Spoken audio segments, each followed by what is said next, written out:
Well, I've been increasingly wondering over the last number of years about the concept of what I'm calling, certainly not the first to call it this, but what we could talk about as a family dynasty. So why and what is that? I think if we talk about dynasties, we're talking about a structure from one generation to the next that grows, that invests in the traditions and values, in the um, economies, in the skills, resources, and assets of that cohesive structure. And whether that's technically a family or if that is a community of non family members that expands from a family, I don't know that that's inherently as important a distinction to make. I think it's problematic potentially. It's problematic in any number of ways as we discuss the idea of family dynasty or of working together as a cohesive team. I mean, that's difficult for so many of us. Let me move this camera. I seem to be looking in a different direction. Um, so yeah, there is a challenge to work with one another, but we do that anyway. We work with one another all the time. We are challenged all the time. So let me break this down a little bit. And this is not scripted. I have a few things written down from my brainstorming session, not for this live chat, but rather as I ponder the concept. So let me back up just a tad. Several years ago, developed the course Adventure-Based Parenting, and an intensive coaching program for parents to look at how they are working with their kids. How do we stay active and motivated? We foster long-term relationships, motivate active lifestyles, those kinds of things. And that's a huge feature of the work that Greta and I do, my wife and I do. Pulling in 20 years of our counseling, adventure-based counseling, of our,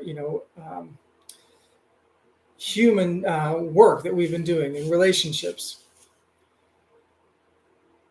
And that's a core piece of what it is that we do on our day-to-day. So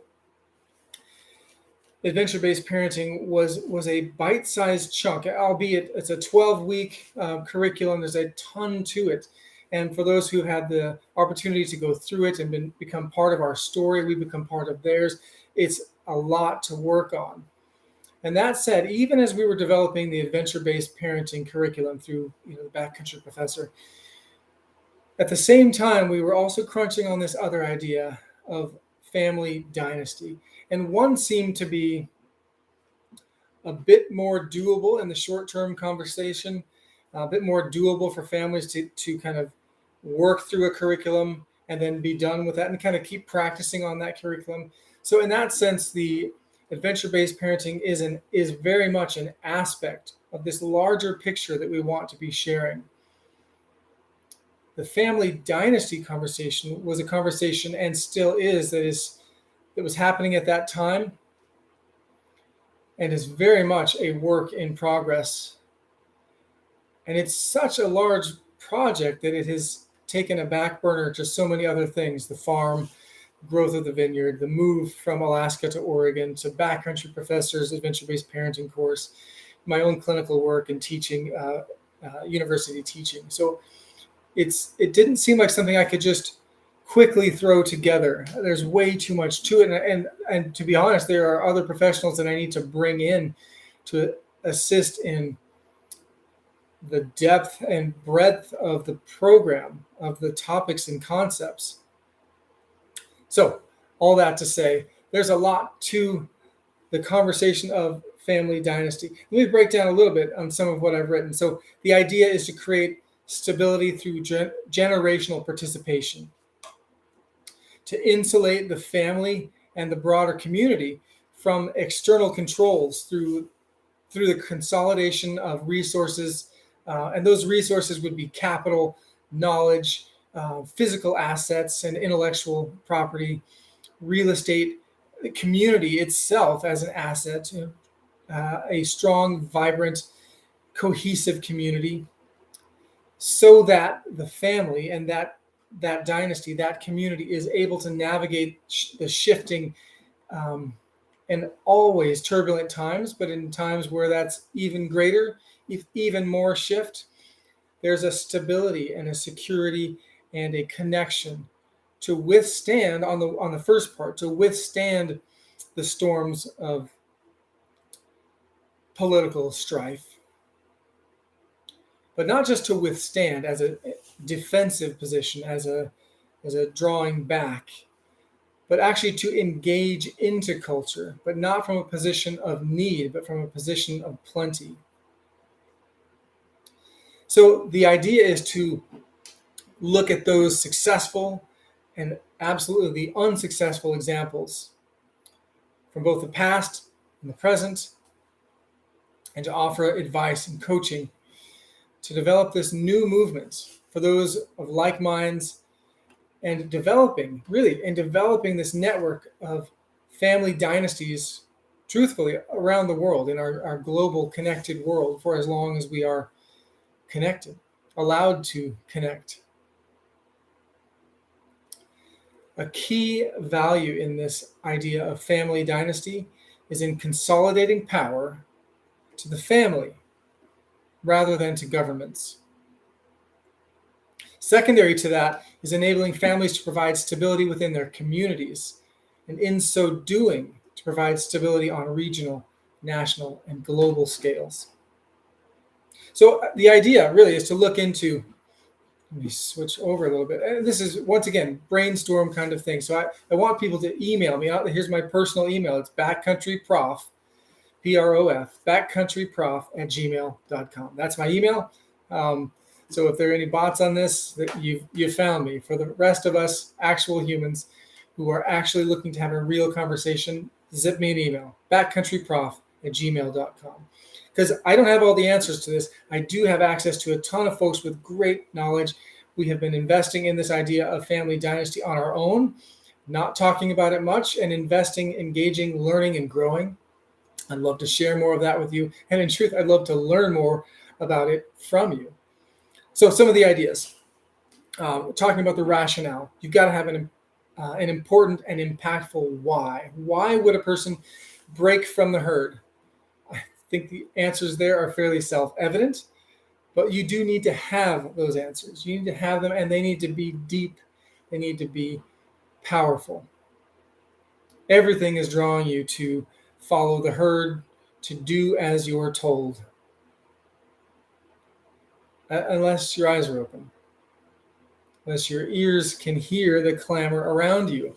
But all the systems are designed to keep you enslaved, plugged in, and following their edicts and orders and mandates. So the rationale. Then to look at historical examples. Let's look at what's gone well, what has gone horribly. Because plenty of dynasties have gone well, and plenty have gone horribly. I have always said, maybe not always, I have for the last 20 years said that failure is a far better teacher than success. It's far more direct, far more specific. Sometimes it's hard to know why we succeeded at things, but it's usually pretty obvious why we failed. We'll look at financial structures. Every country, every state, every city, every county, every borough have different structures, different dynamics that control or assert control or seek to control people, the individuals, citizens, residents, sovereign human beings. So we'll look at those financial structures. How do you create value, reap a profit from that value, and contain and maintain the benefit, the reward of that, so that you can continue to create value, continue to reach out and invest in community, rather than to have a silent partner, your government, claw that from you for having done nothing to create that and to spend it as they like. So financial structures are incredibly important in how we design and we craft our future dynasty, which of course goes into taxation, goes into property laws, goes into so many different pieces. So a lot to discuss, and there are quite a lot of, well, I shouldn't say quite a lot. There are a number of very powerful, influential, and reputable voices out there who have been doing this over time, both from small scale and large scale, who are able to tell the story and help us teach. So business and corporate growth, how do we actually move forward and have a financial structure so that we can invest those resources? What are those structures? The relationship dynamics. Of course, if we're talking about family, we're talking about relationships. If we're talking about community, we're talking about relationships. Relationships go poorly if they're not maintained. Relationships go poorly if we're not healthy and whole ourselves. So how do we gain that wholeness? How do we grow in our own understanding of ourselves and how to maintain relationships, how to navigate relationships? Impossible without growth, impossible without self-reflection, without humility. So we'll talk about that. What do we do in times of global, national, and civil unrest? These are things that we as a globe have experienced together over the last 2.5, 3 years. I'm sitting at August 11th right now of 2022. We have spent the last 2.5 years under a global shared crisis. And the etiology, the reasons for that crisis, we might slightly disagree upon, but we have all been enduring this. So what do we do? How do we rise above these crises, whether real or manufactured?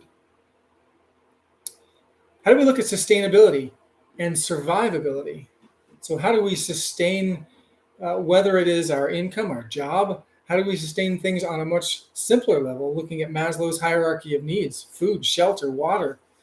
I mean, the rest of life beyond, just the maybe telecommuting job or the things that we take for granted as society.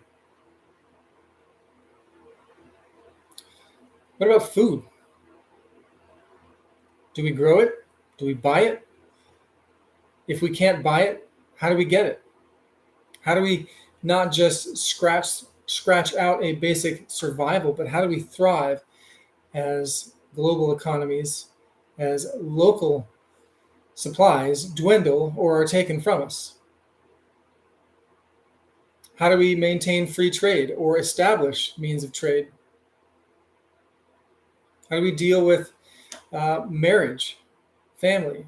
How do we engage our families over time into the family dynasty? How do we share the mission? How do we inspire others to take that mission and not only grow it, but invest in it?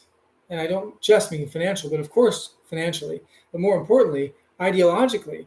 How do we craft a mission that is long-term? What about mortality? We all die. What happens when that occurs? Do we raise up this massive heap of funds so that some idiot kid can squander that? Some trust fund, classic trust fund example? Or do we engage future generations in this shared mission? And what if they don't follow the mission, follow the purpose for which this work has been done? What's the failsafe? How do we make sure that the investment of time and effort, sweat and blood and tears isn't wasted? What about the political sphere? What engagement do we have within that?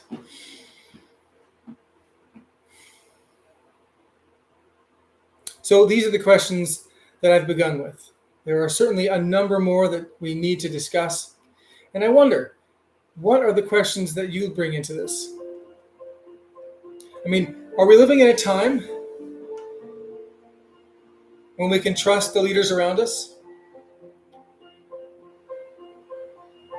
Or are we living in a time when increasingly those who we trusted, the organizations, the civilizations even, governments,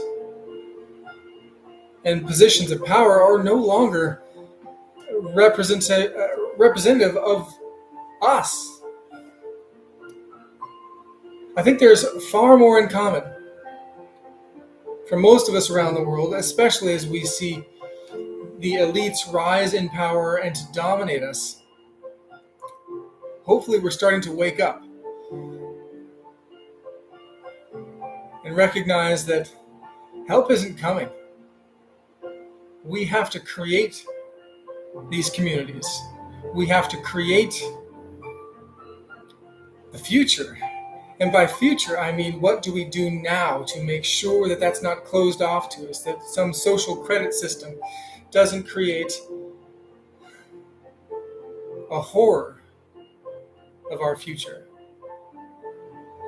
If we don't wake up now and start doing this work, we'll be fractured, sectioned off, and we'll disappear. I think the future is positive, but only if we're willing to do the work now, to engage in community, to create a family dynasty. Love to hear from you. Email me at backcountryprof@gmail.com.